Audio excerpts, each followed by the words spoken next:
When my phone buzzed that morning, I thought it was a work message. Instead, it was a text from my wife. I'm taking the kids to my parents and filing for full custody.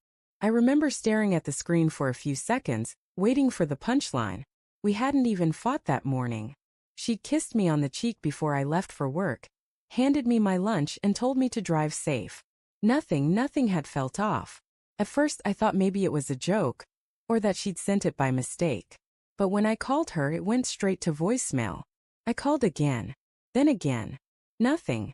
That's when the panic set in. I left work early, heart pounding the entire drive home. When I opened the front door, the silence hit me harder than any punch could. Her clothes were gone. The kids' toys, the ones that always littered the living room floor, were gone too. Even the framed photo of our family from the fireplace was missing. That's when it hit me.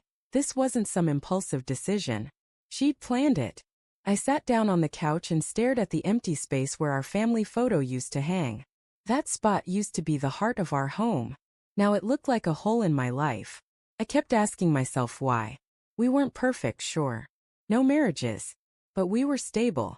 We had our routines, family breakfast on Sundays, bedtime stories, movie nights. I thought we were fine. But as the hours passed, I started to replay little things.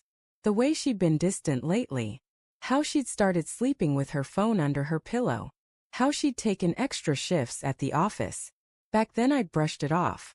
I trusted her. I always did. 2 days later I got a letter from her lawyer. Custody petition. Claims that I was emotionally neglectful and unstable. I actually laughed when I read it. That bitter kind of laugh that feels like it's tearing something inside you. I wasn't perfect, but I wasn't neglectful. I adored my kids. Every night I'd tuck them in, tell them stories, make them laugh. I was the dad who showed up to every school event, who never missed a single birthday. But apparently none of that mattered. When I finally got her to meet me in person, at a park of all places, she looked like a stranger. Cold. Distant. Her lawyer was with her. "Why are you doing this, Emily?" I asked. What did I do? She wouldn't even look at me. Just kept saying, "It's better for the kids. We need space." I told her I'd change, that we could fix whatever was broken. But she just shook her head. That's when her lawyer spoke up and said, "It's not about change. It's about safety." Safety? That word hit me like a slap. "What the hell do you mean, safety?" I asked. He just gave me a look, that smug, professional kind of look, and said, "We'll provide details in court." I remember standing there, staring at Emily.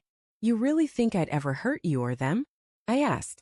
And for just a split second her eyes softened, but then she looked away. That's when I knew someone had told her something. Over the next few weeks things got worse. I wasn't allowed to see my kids without supervision. My name was dragged through mud in court documents, accusations of anger issues, controlling behavior, even drinking problems. All lies. I started wondering who'd feed her those lies. Then one night as I was going through old emails I noticed something odd. There was a message she'd forwarded to herself that looked familiar. I opened it. It was a private email I'd written to my best friend Mark. He and I used to talk about everything. Frustrations, fears, even the rough patches in my marriage. I'd vented to him once about Emily spending too much time at work and how I felt like she was slipping away. He'd told me he understood, that he'd talk to her, help us figure it out. But the email I saw, it was twisted. Parts deleted. Words changed. In my email I'd written, "Sometimes I feel like she doesn't even see me anymore. I'm trying, but it's like she's not there." But in the version forwarded to her it said, "She doesn't see me anymore. I'm trying, but maybe I should show her what she's missing." The timestamp matched right before she'd started distancing herself. It all clicked. Mark, my best friend, had been feeding her lies. I called him that night. He didn't pick up. So I drove to his place. When he opened the door he looked surprised, but not shocked enough. "You did this," I said quietly. He sighed and said, "She deserved the truth." "What truth?" I snapped. "You made it up." He looked at me and then I saw it. The guilt. The kind that burns behind the eyes. "You slept with her," I said. My voice barely above a whisper. He didn't answer. He didn't have to.